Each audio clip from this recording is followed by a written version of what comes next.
नमस्कार मैत्रिणींनो, स्वागत आहे तुमचं पुन्हा एकदा नवीन व्हिडिओमध्ये। आज आपण बघणार आहोत 36 साईजचा प्रिन्सेस कट ब्लाऊज, पूर्ण ब्लाऊज स्टिचिंग एकाच व्हिडिओमध्ये। त्यासाठी व्हिडिओ स्किप न करता व्हिडिओ पूर्ण बघा आणि नवीन शिकणाऱ्यांनी चॅनलला सबस्क्राईब करा आणि लाईक करायला विसरू नका। तर जरा जास्त वेळ न घालता आपण हा ब्लाऊज कलांजली साडीवरला आहे आणि पूर्ण ब्लाऊज आरीवर्कचा आलेला आहे। तर सर्वात अगोदर आपण बाही स्टिचिंग करणार आहोत। तर 9 इंचाची आरीवर्कची बाही मी घेतलेली आहे आणि ती कशी स्टिचिंग करायची पहिली स्टेप बघा। वरच्या साईडने आपल्याला अस्तर ठेवायचं आहे आणि समोरच्या गोठाच्या साईडने आपल्याला अर्ध्या पाऊण इंचावर टिप टाकून घ्यायची आहे दाखवल्याप्रमाणे। आणि फोल्ड करता वेळेस काय करायचं आहे, दाब टिप टाकायची नाही। फिनिशिंगसाठी ही एक स्टेप खूप महत्त्वाची आहे। जी गोठावर आपण समोर अगोदर टिप टाकत होतो ती आता टाकायची गरज नाही, कारण फिनिशिंग लुक त्याचा टिप टाकल्यावर व्यवस्थित येत नाही। फक्त मोंढ्याच्या साईडने गोलाकारावरच आपल्याला एक टिप घ्यायची आहे, समोरून गोठावर टिप घ्यायची नाही। तर बघा, साईडचा कापड टिप टाकून झाल्यावर कटिंग करून घ्यायचं आहे। फिनिशिंगमध्ये आपली स्लीव स्टिचिंग झालेली आहे, परफेक्ट टिप। आता काय करायचं आहे, एका साईडची बाही जी मी स्टिचिंग केलेली आहे हीच पद्धत वापरून आपल्याला दुसऱ्या साईडची सुद्धा बाही तयार करायची आहे। तर बघा, अशाच पद्धतीने मी दोन्हीही बाह्या तयार केलेल्या आहेत आणि आता ह्या दोन्ही बाही स्टिचिंग झालेल्या आहेत। तर मी आता बॅक पार्टची स्टिचिंग घेणार आहे आणि बॅक पार्टवर सुद्धा आरीवर्क आलेला आहे आणि गळ्याचा आकार मी मटका आकार ठेवलेला आहे।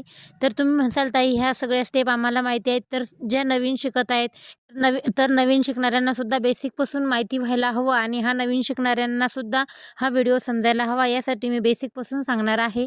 तर त्यासाठी तुम्ही व्हिडिओमधली एकही स्टेप स्किप न करता व्हिडिओ शेवटपर्यंत बघा, म्हणजेच व्हिडिओमध्ये एक एक स्टेप सांगितलेली तुमच्या लक्षात बसेल। तर बघा, दाखवल्याप्रमाणे आरीवर्कच्या साईडने अस्तरचा कापड ठेवून मी एक टिप टाकून घेतली आहे आणि साईडचा कापड बघा कटिंग करून घेत आहे। तर फिनिशिंगसाठी परत एक स्टेप आपल्याला वापरायची आहे। अस्तरच्या साईडने आपल्याला एक दाब टिप टाकून घ्यायची आहे। अस्तरच्या साईडने आपल्याला कापड अस्तरच्या साईडने फोल्ड करायचे आणि वरून आपल्याला टिप टाकायची आहे। तर बघा, एकदम परफेक्ट लुक आपल्या ब्लाऊजला येतो आणि वरून टिप टाकायची गरज नाही। परफेक्ट लुक आपला ब्लाऊज पॅटर्नला तयार झालेला आहे। तर आरीवर्कच्या साईडनं काय केलं आहे, पाऊण इंच मी कापड ठेवलेला आहे आणि नंतर गळ्याचा आकार घेतलेला आहे, कारण आरीवर्कवर जो गळा आलेला आहे तो खूप मोठा आहे आणि तेवढा डीप आपल्या ब्लाऊजला बसत नाही। त्यासाठी मी गळा आपल्या मार्जिननुसार ठेवलेला आहे। शोल्डरच्या सेंटरमधून दोन्ही साईडने टक्स देऊन घेतलेले आहेत आणि पॅटर्नची फिनिशिंग तुम्ही बघू शकता। तुम्ही सुद्धा याच पद्धतीने पॅटर्न तयार करून बघा, नक्की ट्राय करा। परफेक्ट ब्लाऊज तुमचा सुद्धा अशाच पद्धतीने बसणार आहे। आणि स्टिचिंगचा व्हिडिओ मी अपलोड करत आहे, या अगोदर मी कटिंगचा व्हिडिओसुद्धा अपलोड केलेला आहे। तर ब्लाऊज स्टिचिंगच्या अगोदर आपल्याला कटिंगसुद्धा यायला हवी, त्यासाठी तुम्ही कटिंगचा व्हिडिओ एकदा नक्की बघा। 36 साईज प्रिन्सेस कट ब्लाऊज पूर्ण कटिंग एकाच व्हिडिओमध्ये असा व्हिडिओ मी अपलोड केलेला आहे। तर तुम्ही तो व्हिडिओ एकदा नक्कीच क्लिक करून बघा, म्हणजेच तुम्हाला स्टिचिंगसुद्धा समजेल आणि कटिंगसुद्धा समजेल। तर चला, आज तर आपण कटिंग करून समोरच्या उभ्या पार्टची आपण स्टिचिंग बघणार आहोत। तर जो समोरच्या साईडने पानाचा आकार आलेला आहे त्याच्यावर आपण गळ्याची स्टिचिंग करत आहोत। दाखवल्याप्रमाणे जे अस्तर आहे ते अगोदर आपल्याला कापडला स्टिचिंग करता वेळेस टिपा टाकूनच स्टिचिंग करायचं आहे, म्हणजेच आपल्या शिलाई मारता वेळेस आपल्या मिऱ्या पडणार नाहीत आणि कापड गोळासुद्धा होणार नाही। आणि दोन्ही साईडने टिप टाकून झाल्यावर आपल्याला साईडचा कापड कटिंग करून घ्यायचा आहे। आता दाखवल्याप्रमाणे आपल्याला हीच पद्धत वापरून दुसऱ्या साईडचा सुद्धा पार्ट तयार करून घ्यायचा आहे। बघा, दोन्ही पार्ट मी तयार केलेले आहेत। तर आता आपण प्रिन्सेस कटचा कटोरी पॅटर्न आपण तयार करणार आहोत, ते सुद्धा मी स्टिचिंग केलेले आहे, साईडचा कापड कटिंग केला आहे। तर आता मेन पॉईंटकडे वळूया। प्रिन्सेस कट आकार जोडता वेळेस कटोरीसारखा स्टिचिंग करायचा असतो, तो सुद्धा खूप इजी आहे। दाखवल्याप्रमाणे स्टिचिंग करून घ्यायचं आहे, पण प्रिन्सेस आकाराला अजून पप येण्यासाठी काय करायचे बघा, कटिंग व्यवस्थित करणं खूप महत्त्वाचं आहे। प्रिन्सेस कट ब्लाऊजची कटिंग जर परफेक्ट आली तर ब्लाऊजला ॲटोमॅटिक पप येतो। हा कटिंगवरच अवलंबून असतो आणि याला अजूनसुद्धा वाढवायचं असलं तर हुकच्या साईडने पाऊण इंच मी जे फोल्ड करून एक टिप टाकलेली आहे, तर बघा पपमध्ये अजून वाढ झालेली आहे। असा जर ब्लाऊजला पप आला तर ब्लाऊज हा फिनिशिंग बसतो आणि फिटिंगसुद्धा खूप छान येते आणि चेस्टमध्ये प्रिन्सेस कट ब्लाऊज हा दबत नाही। दोन्हीही पार्ट मी याच पद्धतीने जोडून घेतलेत। आता या पार्टला आपण काय करणार आहोत, बेल्ट स्टिचिंग करणार आहोत। तर बघा, क्रॉसपट्टी ज्या टाईपनं जोडतो तीच पद्धत वापरायची आहे. फक्त क्रॉसपट्टी आपल्याला फोल्ड करावं लागते आणि ही हुक पट्टीसारखी बटन पट्टीसारखी स्टिचिंग करावी लागते. तर आपल्याला पट्टी जोडून घेतलेली आहे. परत दाबटीपसुद्धा मी टाकली. हाफ इंच फोल्ड करून वरच्या साईडने आता टीप टाकायची असली तर टीप टाकू शकता आणि हात शिलाई करायची असली तर तुम्ही हात शिलाईसुद्धा करू शकता. ते तुमच्या आवडीवर अवलंबून आहे.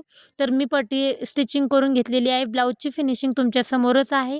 खूप सुंदर अशी फिनिशिंगमध्ये फिटिंग या ब्लाऊजची बसते, कारण या ब्लाऊजची कटिंगसुद्धा परफेक्ट झालेली आहे आणि या ब्लाऊजच्या कटिंगचा व्हिडिओ मी अपलोड केलेला आहे. तर आरी वर्कवर आता आपण बटनपट्टी जोडणार आहोत. तर तिथले स्टोन मी काढून घेतलेले आहेत आणि बटनपट्टी जोडता वेळेस ब्लाऊज कधीही उलट्या साईडने उलटा टाकून त्याच्यावर वरच्या साईडने पट्टी जोडून आपल्याला पट्टी हाफ इंच फोल्ड करून टीप टाकून घ्यायची आहे. हुक लावणार आहे मी, तर सेंटरमधून टीप टाकत आहे. पट्टीच्या मधातून टीप टाकायची आहे, म्हणजे हुक अटकवण्यासाठी आपल्याला त्याला घरं बनवता येतील. इझिली पट्टीसुद्धा तयार झालेली आहे. खूप छान कटोरीसारखा शेप आलेला आहे प्रिन्सेस कट ब्लाऊजला. त्याच पद्धतीने आपण या साईडची सुद्धा पट्टी स्टिचिंग केलेली आहे. दोन्हीही पार्ट आपले तयार झालेले आहेत. तर आता आपण सरळ पद्धतीने ब्लाऊज बॅक पार्ट खालच्या साईडने ठेवून वरच्या साईडने दोन्ही पार्ट दाखवल्याप्रमाणे ठेवलेले आहेत. तर शोल्डर जोडता वेळेस क्रॉस साईडने गळ्याच्या साईडने स्टिप टाकायची आहे आणि आर्महोलच्या साईडने थोडा कमी आणि गळ्याच्या साईडने थोडा जास्त अशा पद्धतीने शोल्डर जोडायचं आहे. अशा पद्धतीने जर शोल्डर जोडलं तर तुमचं शोल्डर जास्त करून उतरणार नाही. बाही जोडता वेळेस काय करायचं आहे, बाहीवर आलेलं जे वर्क असते आरी वर्क ते मध्यभागी यायला हवं. त्यासाठी अगोदर बाही मोजून घ्यायची आहे आणि कोणत्या साईडने किती उरते ती दोन्ही साईडने थोडी थोडी बाही शिल्लक ठेवून नंतर टीप टाकायची आहे. म्हणजे आलेला आरी वर्क जे आहे ते बरोबर मध्यभागी यायला हवं, म्हणजेच ब्लाऊजची फिनिशिंगसुद्धा चुकणार नाही. बाही जोडता वेळेस आरी वर्ककडे लक्ष द्यायचं आहे, कारण ते एका साईडला जायला नको. तर बघा ब्लाऊज फिनिशिंगमध्ये आपला परफेक्ट स्टिचिंग झालेला आहे. दोन्ही साईडच्या स्लीव्ज मी त्याच पद्धतीने जोडणार आहे. अगोदर मोजून घ्यायचे आहेत. एका साईडने जर कापड जास्त उरत असेल तर ते कापड दोन्ही साईडने सारखं ठेवायचं आणि नंतरच जोडून घ्यायचं आहे. तुमची बाही जोडता वेळेस जर कमी पडत असेल तर आर्महोलच्या नुसार बाही कटिंग कशी करायची याचासुद्धा शॉर्ट व्हिडिओ मी अपलोड केलेला आहे. तर चला आता या ब्लाऊजला आपण परफेक्ट पायपिंग कशी करायची हे आपण बघणार आहोत. तर पायपिंग करता वेळेस काय करायचं आहे, तिरप्या पट्ट्या कटिंग करायच्या आहेत आणि पायपिंग जर व्यवस्थित नाही आला तर आपला शोल्डर उतरू शकतो. तर त्यासाठी पायपिंग हा तिरप्या पट्टीमध्येच करायचा असतो. तर बघा मैत्रिणींनो, तिरप्या पट्ट्या कटिंग करून तिरप्या पट्ट्या मी जोडून सुद्धा घेत आहे. ह्या पट्ट्या तुम्ही तिरप्या आकारात जोडू शकता किंवा सरळ पद्धतीने सुद्धा जोडू शकता मी दाखवल्याप्रमाणे. तर पट्टी वन साईड फोल्ड करून पूर्ण पट्टीवर टीप टाकून घेतली आहे. अशी पट्टी जर तुम्ही कटिंग तयार केली तर तुमचा पायपिंगसुद्धा खूप छान येतो. तर चला पट्टी आपण ब्लाऊजवर जोडून घेणार आहोत. पट्टी एका समान अंतरावर जोडून घ्यायची आहे. अंतर मागं पुढं होऊ द्यायचं नाही. टीप टाकता वेळेस कापड मागं पुढं होऊ द्यायचं नाही. दोन्हीही पदरं पट्टीचे सुद्धा आणि ब्लाऊजचे सुद्धा पदरं समान यायला हवेत. आणि पूर्ण पट्टी स्टिचिंग झाल्यावर पायपिंग कसा करायचा आहे बघा. ज्यावेळेस तुम्ही पायपिंग करता त्यावेळेस जे जे कापड उरलेलं असतं ते त्या पट्टीमध्ये गोल करायचं असतं, म्हणजेच ऑटोमॅटिक पायपिंग असा गोठासारखा तयार होतो. आणि पायपिंग तयार करता वेळेस पट्टी हाताने गोल करत चालायची आहे. तिरप्या पट्टीमध्ये जर तुम्ही पायपिंगसाठी पट्ट्या कटिंग केल्या तर पायपिंग तुमचा पण सुद्धा असाच खूप सुंदर येऊ शकतो. तर तुम्ही बघू शकता खूप सुंदर असा परफेक्ट बारीक एकाच साईजचा माझ्या ब्लाऊजचा पायपिंग आलेला आहे. कुठेही जाड बारीक झालेला नाही.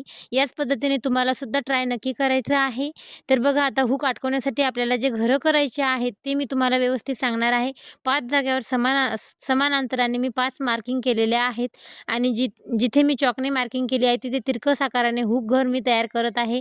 जे की एक स्टेप मी तुम्हाला खूप सोप्या पद्धतीने ह्या पूर्ण ब्लाऊज मी तुम्हाला समजून सांगितलेला आहे.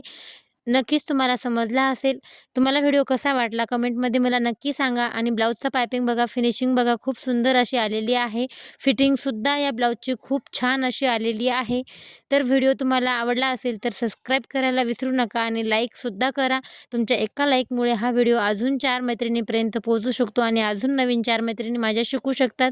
तर चला, जे आपण आरीवर्कच्या आणि पायपिंगच्या मनात अंतर ठेवलं होतं ते आपण आता लेस लावून अंतर मिटवूया.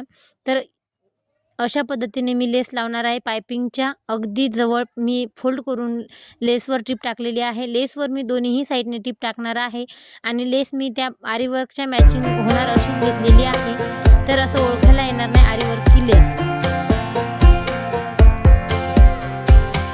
Last time we talked, you had nothing to say. You chose to walk, give what we had away.